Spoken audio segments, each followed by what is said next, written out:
입니다.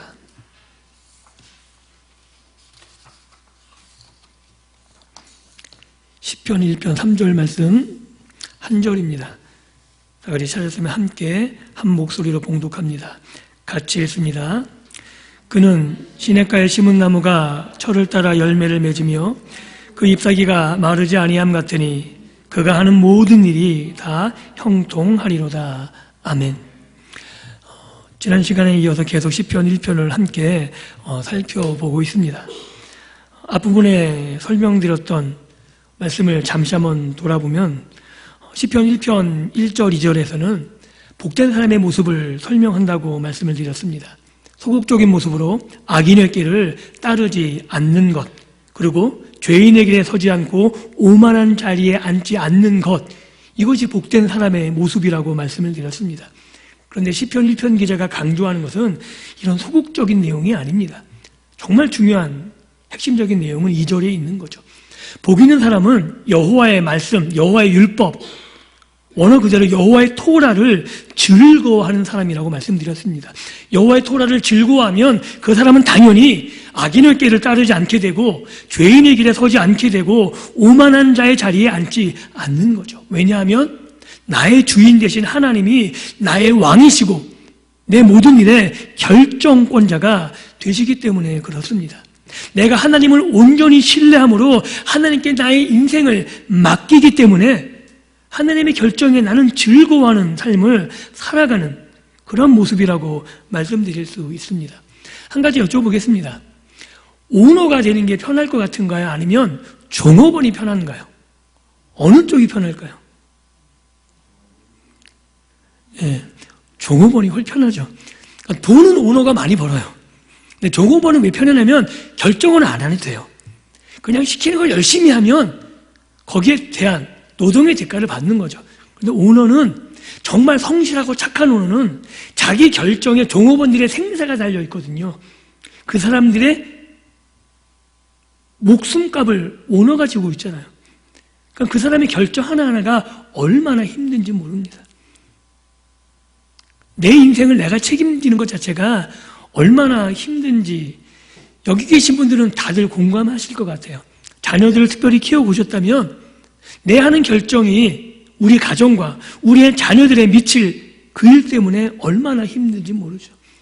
그리고 내가 하는 결정이 내 인생에서 정말 옳았느냐 아니면 정말 좋은 것이냐 라고 돌이켜본다면 매번 좋은 결정, 매번 옳은 결정만 한 것은 아닌 거죠.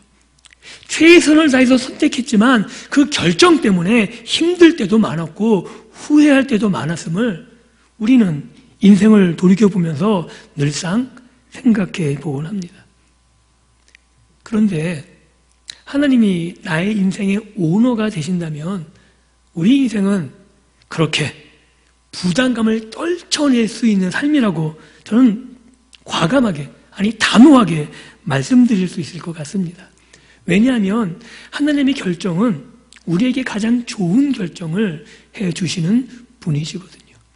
내가 이해하지 못하는, 그리고 내가 알 수 없는 결정이라 할지라도 그것이 하나님의 결정이라면 그것이 나에게 가장 좋은 결정이었음을 돌이켜서 보게 되면 깨닫는 경우 또한 많습니다. 하나님 우리의 인생의 오너가 된다는 것, 이것처럼 행복한 인생이 없는 것이고 그 인생을 시편 1편 기자는 노래한다고 볼 수 있는 거죠. 그래서 여호와의 토라, 여호와의 율법, 여호와의 선택과 결정, 그것을 나는 즐거워한다라고 노래하고 있는 겁니다. 그리고 그 결정의 결과가 시편 1편 3절부터 너무나 자세하고 풍요롭게 나와 있습니다. 그 첫 번째 내용이 이런 거죠. 시냇가에 심은 나무 같은 삶이라고 말하고 있는 겁니다. 사막에 나무가 있습니다. 사막에는 나무가 절대 자랄 수 없죠. 그런데 사막에 나무가 있다면 그곳에는 반드시 뭐가 있어요? 물이 있는 거죠. 나무가 잎사귀가 있고 나무가 풍성하게 자라고 있는데 물이 없다? 그건 이해할 수 없는 거예요. 사막 한가운데 나무에 물이 군락이 형성되어 있다면 반드시 그 중심에는 뭐가 있다? 물이 있는 거죠.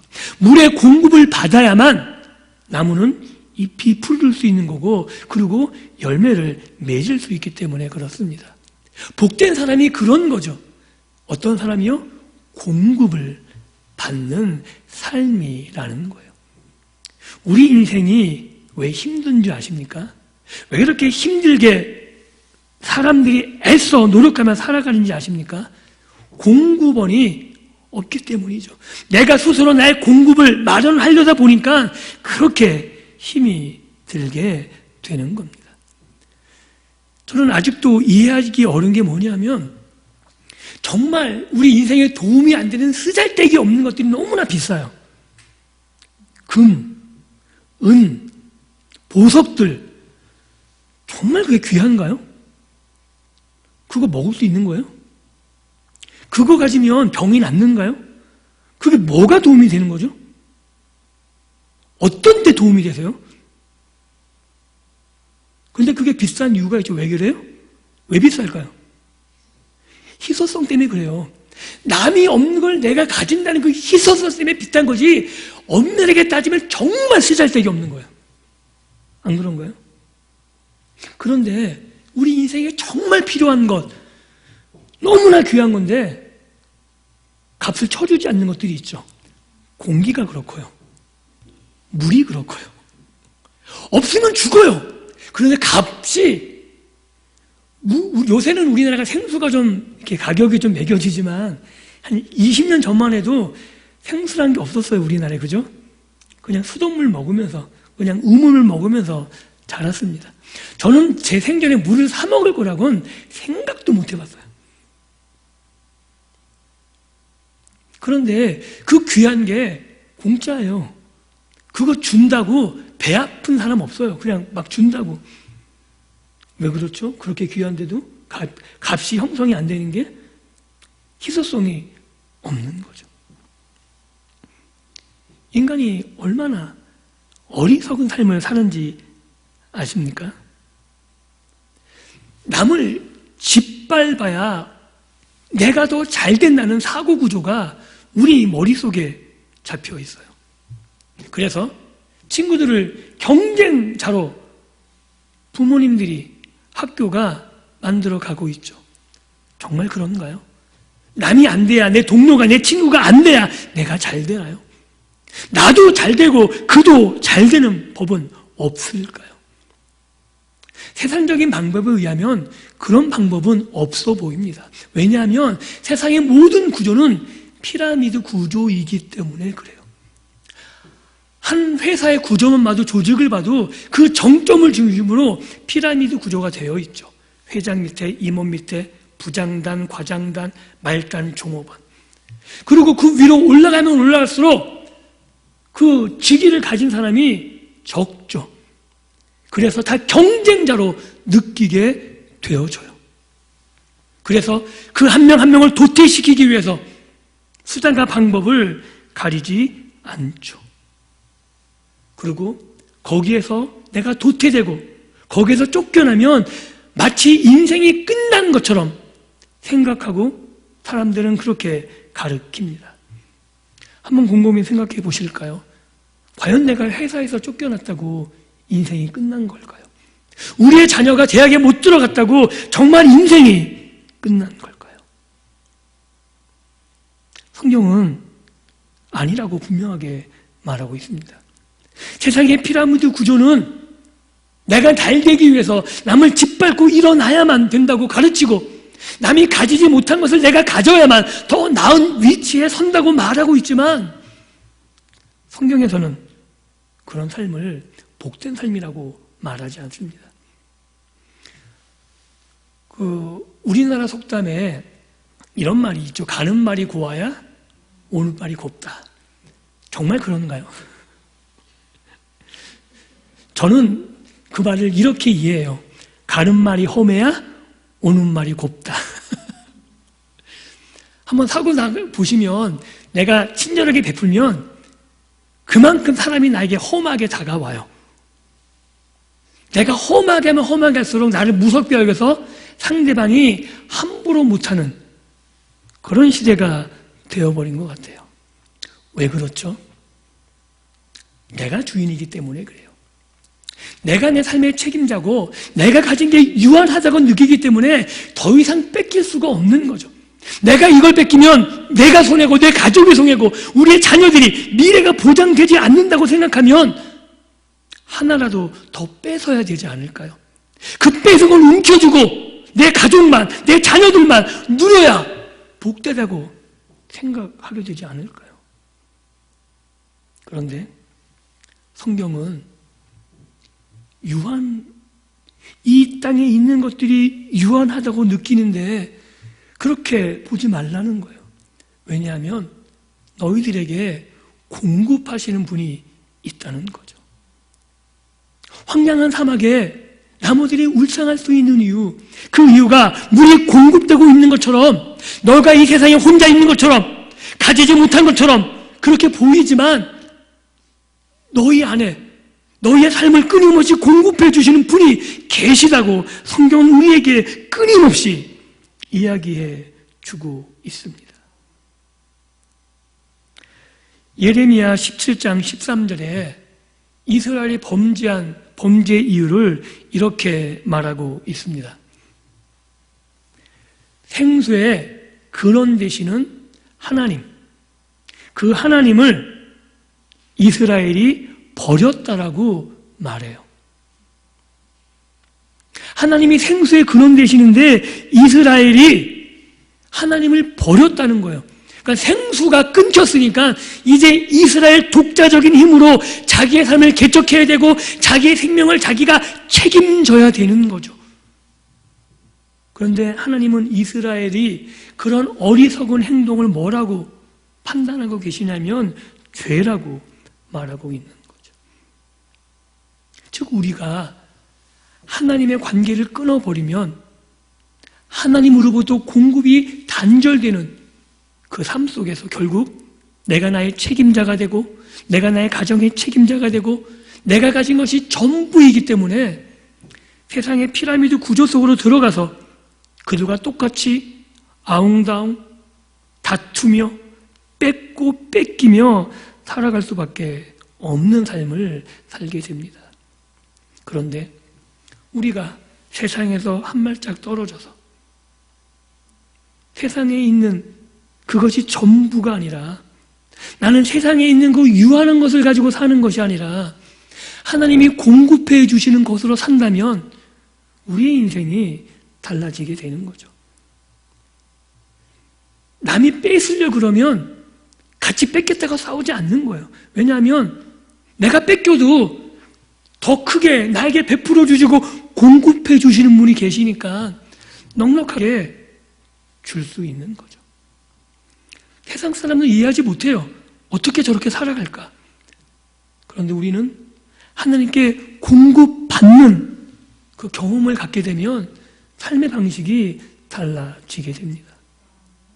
그리고 그런 경험들을 내 삶 속에 해 나갈 수 있기를 주님의 이름으로 축복합니다. 이게 복인 거예요. 하나님이 결정권자시고 하나님이 공급하시기 때문에 나는 하나님만 믿으며 주어진 그 삶에 누리며 만족하며 늘상 나아갈 수 있는 거죠. 물을 공급받는 나무가 푸르는 것처럼 그래서 하나님이 공급하시는 가정은 늘 웃음이 넘쳐날 수 있는 거예요. 번영. 그러니까 실질적으로 어떤 부하고 이런 게 아니라 그 가정에 있으면 평화스럽고 행복을 누릴 수가 있고 즐겁고 옆에서 봐도 그게 느껴지는 거예요. 남들은 뺏을 수 없는 거죠. 왜냐하면 기껏 뺏겨봤자 물질인데 그 물질 하나님이 더 크게 더 풍성하게 공급해 주심을 내가 아는데 뭐가 그렇게 걱정이겠어요. 사단이 우리를 공격할 수 있는 마지막 공격이 뭐냐 하면 우리의 생명이에요. 여러분 강도가 무섭죠. 왜 무섭죠? 죽이려니까 무서운 거예요. 그래서 내가 죽는 게 두렵지 않으면 강도가 하나도 안 무서워요. 히어로 영화 아시죠? 마블 영화, 슈퍼맨 영화, DC 영화. 그 히어로들은 강도가 하나도 안 무서워요. 왜요? 안 죽어요. 걔네들이 나를 총을 쏴도 안 죽이는데 내가 안 죽는데 뭐가 두렵겠어요? 인생에 있어서 가장 두려운 건 죽음이에요. 그래서 너 죽을래? 그러면 무서운 거죠. 그런데 죽음이 다가 아니 되잖아요. 사단이 우리를 공격하는 가장 큰 무기 죽음마저도 우리의 두려움 대상이 아닐진데 하나님을 섬기는 우리들에게 뭐가 두려움의 대상일 수 있겠습니까? 시편 1편에 나타나는 잎이 무성하고 번성한 이 시편 기자의 노래는 어떻게 보면 하나님이 아브라함에게 말씀하신 복과 일치한다고 볼 수 있는 거죠. 하나님이 아브라함에게 뭐라 그러세요? 너는 복이 될지라. 내 자손이 하늘의 별과 같이 바다의 모래같이 많아 번성하게 된다는 거예요. 이게 창세기 1장에 나오는 거죠. 생육하고 번성하고 땅에 충만하라. 충만해서 누구를 노래하게 되는 거예요? 누구를 찬양하게 되는 거예요? 하나님을. 그게 아담과 하의 타락으로 깨지니까 하나님이 아브라함을 불러서 하나님을 섬길 수 있는 믿음의 가정들을 세우셔서 이제 그 믿음의 가정이 온 땅에 퍼져나가서 그로 말미암아 하나님이 원래 계획하셨던 온 땅이 복을 받고 복을 누리고 그 안에서 하나님을 찬양하는 그 모습을 계획하셨잖아요. 그게 시편 기자의 노래 입을 통해서 노래되고 있는 거죠. 잎사귀가 마르지 아니함 물이 공급돼서 번성한 그 나무처럼 이제 하나님을 신앙하는 하나님을 믿는 이스라엘 백성들이 하나님이 공급하심으로 번영하고 번성하고 그것을 이방 사람들이 바라보면서 하나님의 계심 앞에 무릎 꿇고 나오게 되는 것, 이것을 시편 1편 기자는 노래하고 있는 겁니다. 이 고백이 시편 1편 기자의 고백이 아니라 오늘 저와 여러분들의 고백이 되어야 되는 거죠. 이게 여러분들의 신앙의 고백이 되지 않는다면 여기에 나와 앉아있는 이유가 없는 거죠. 하나님을 왜 섬기십니까? 그냥 단지 세상에서 물질적인 복을 받는 거라면 다른 종교하고 전혀 다르지 않은 거죠. 불교도 다른 모든 무속신앙도 세상에서 복 받기를 갈구해요. 그런데 우리가 그들과 다른 건 뭐냐면 그들이 구하는 세상적인 복과 오늘 우리들이 하나님 앞에서 누리는 것과는 질적으로 다른 거죠. 제가 수요일날 첫 설교 시간 때도 말씀드렸지만 세상 사람들은 부모님 손에 든 선불구름이에 초점이 맞춰져 있어요. 그런데 우리는 아는 거죠. 그 선물을 주시는 분이 하나님이시고 그분이 나의 아버지 되신다는 사실을. 진짜 중요한 건 선물구름이가 아니고 선물을 우리에게 허락하실 수 있는 부모가 있다는 거예요. 그런데 세상 사람들은 부모가 중요한 게 아니고 뭐예요? 선물 꾸러미만 중요한 거예요. 누가 돼도 좋으니까 그 어떤 게 돼도 좋으니까 귀신도 좋으니까 그냥 나에게 뭐만 있으면 좋아요? 선물꾸러미. 그게 대학에 입학이면 입학, 좋은 회사에 합격이면 합격, 이런 걸로. 그래서 귀신들이 올가 매는 거예요. 여러분들 인간이 어리석지 않습니다. 인간이 그냥 다른 종교 우상들을 섬기는 줄 아세요? 섬겨도 나에게 전혀 유익이 안 되면 안 섬겨요. 인간은 그렇게 어리석지 않습니다. 그래서 귀신들도 알아요. 사탄도 너무나 잘 알아서 그 다른 종교에도요 병 낫는 게 있고요 열심히 정성을 들이면 되는 것들이 있어요. 그래야지 거기를 안 떠나잖아요. 그렇게 유혹하잖아요. 그런데 우리는 그들이 얻는 물질과 세상적인 성공이 다가 아님을 알고 있어야 되는 거예요. 혹시 세옹지마 아십니까? 세옹지마? 사자성어 세옹지마, 세옹의 말이라는 거죠. 그게 어떤 거예요? 세옹이라는 사람이 인생의 일대기를 쭉 중간중간 걸쳐 나온 거. 말을 타다가 떨어졌는데 야 어떡하냐, 너 말 타다 떨어졌는데 괜찮아 뭐 이럴 수도 있지. 이게 더 바뀌어서 더 운 좋을 수 있지. 실제로 더 운이 좋아요. 그래서 어떻게 돼요? 전쟁이 나갔고 다리 부러진 것 때문에 전쟁에 참가 안 해요. 이런 식으로 일생이 운이 나쁜 것 같은데 돌이켜보면 좋고 좋은 것 같은데 또 돌이켜보니까 좀 지나니까 안 좋고 인생이 그렇다는 거예요. 그거를 사자성어로 세용치 마라 그런 거죠. 그럼 우리 인생이 정말 운에 딸려 있는 건가요? 아니죠. 우리 인생은 운에 딸려 있는 것이 아니라 하나님께서 우리의 필요를 따라 우리에게 가장 좋은 것을 주신다는 사실을 우리가 분명히 알 수 있어야 된다는 사실입니다. 제 경험을 얘기하자면 저는 기도 수첩이라는 것을 청년들에게 헌신 예배 때도 잠깐 얘기했었는데 기도 수첩이라는 걸 써보라고 권해드려요. 지금도 여러분들이 원하시면 기도 수첩을 한번 써보십시오. 내가 기도한 제목들을 적는 거예요. 기도할 때마다 적어 나가는 거죠. 적어 나가게 되면 놀랍도록 하나님이 응답 안 하시는 것처럼 느껴지세요. 대학에 합격을 놓고 기도했는데 많이 떨어져요. 거의 100이면 99는 안 돼요. 그런데 그 기도 수첩을 버리지 마십시오. 나중에 돌이켜보면 어떤 놀라운 일이 있냐면 야 내가 이렇게 기도했었는데 야 이때 하나님이 이거 응답해 주셨으면 큰일 날 뻔했네가 나와요. 그리고 그렇게 하나님이 인도 안 하셔서 지금 내가 여기 있음을 그 기도 수첩을 보면서 하나님이 어떻게 인도하고 계신지를 확인할 수 있게 되실 겁니다. 하나님이 여러분들에게 기도한 대로 응답하신다면 마음껏 기도하실 수 있을 것 같으세요? 내가 기도한 대로 100% 응답된다. 그럼 기도할 때마다 고민되지 않을까요? 야, 이거 응답되는데 이렇게 응답돼갖고 내 자녀가 안 되면 어떡하지? 기도할 때마다 머리가 무지 아플 것 같아요. 근데 감사하게 마음껏 기도하십시오. 왜냐하면 하나님이 알아서 응답해 주세요. 이것처럼 복된 게 없는 거죠. 우리에게 필요하지 않은 건 하나님이 아예 응답 안 하시고요. 1년 뒤에 응답돼서 좋은 건 1년 뒤에 응답해 주실 거고요. 지금 바로 응답해서 나에게 가장 유익한 거라면 지금 당장 응답해 주실 거고요. 내가 기도 안 하면 내 옆에 있는 사람을 기도시키셔서라도 나에게 필요한 것을 공급해 주실 분이 하나님 아버지 되십니다. 그 노래를 시편 1편 기자가 하고 있는 거예요. 그래서 뭐라 그래요? 그가 하는 모든 일에 형통하리로다. 이게 얼마나 놀라운 고백인지 몰라요. 나중에 창세기를 다루면서 다시 한번 살펴보겠지만 창세기에서 형통이라는 단어가 3번이 나와요. 그게 요셉의 인생 가운데 나옵니다. 그 형통이 언제 나오냐면요.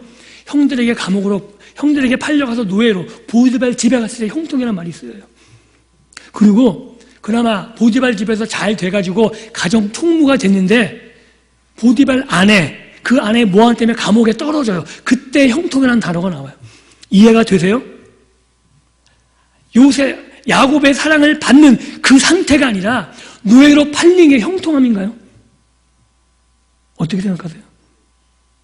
그나마 보디발 집에서 잘 됐는데 그 집안의 모든 일을 주무르는데 갑자기 그 보디발 아내 모함 때문에 감옥에 갔어요. 그게 형통인가요? 더 웃긴 건 요셉이 총리가 됐을 때는 형통이라는 단어가 안 나와요.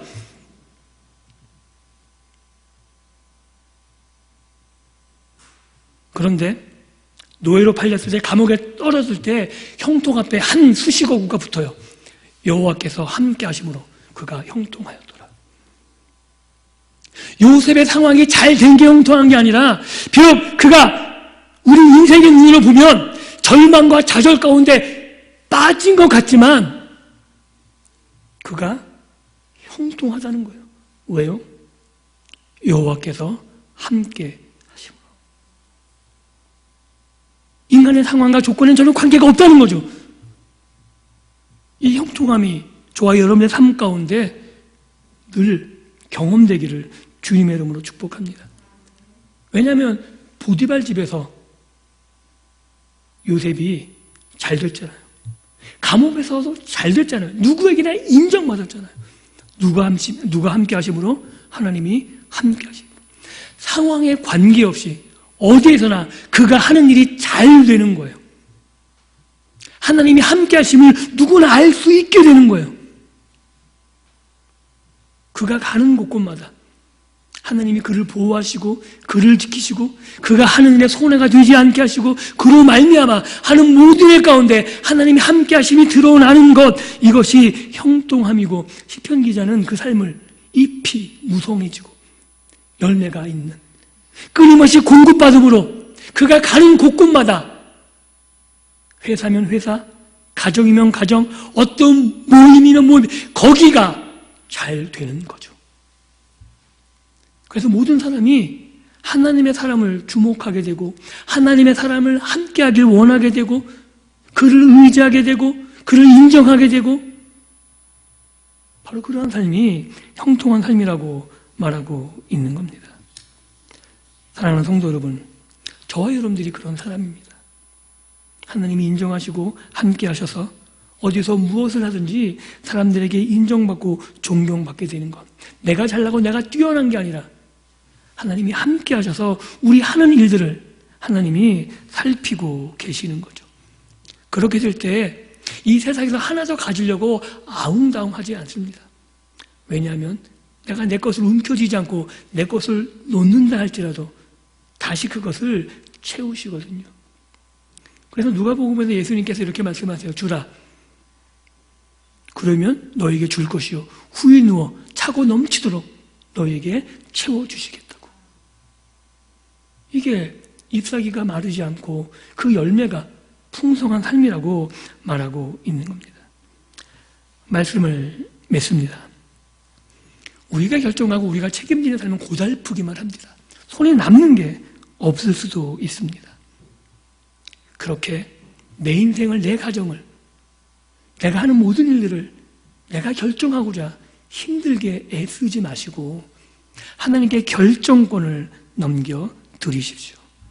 그리고 하나님을 온전히 의지하시고 하나님께서 인도하시는 그 길에 서셔서 그 길로 당당히 걸어가실 수 있기를 바랍니다.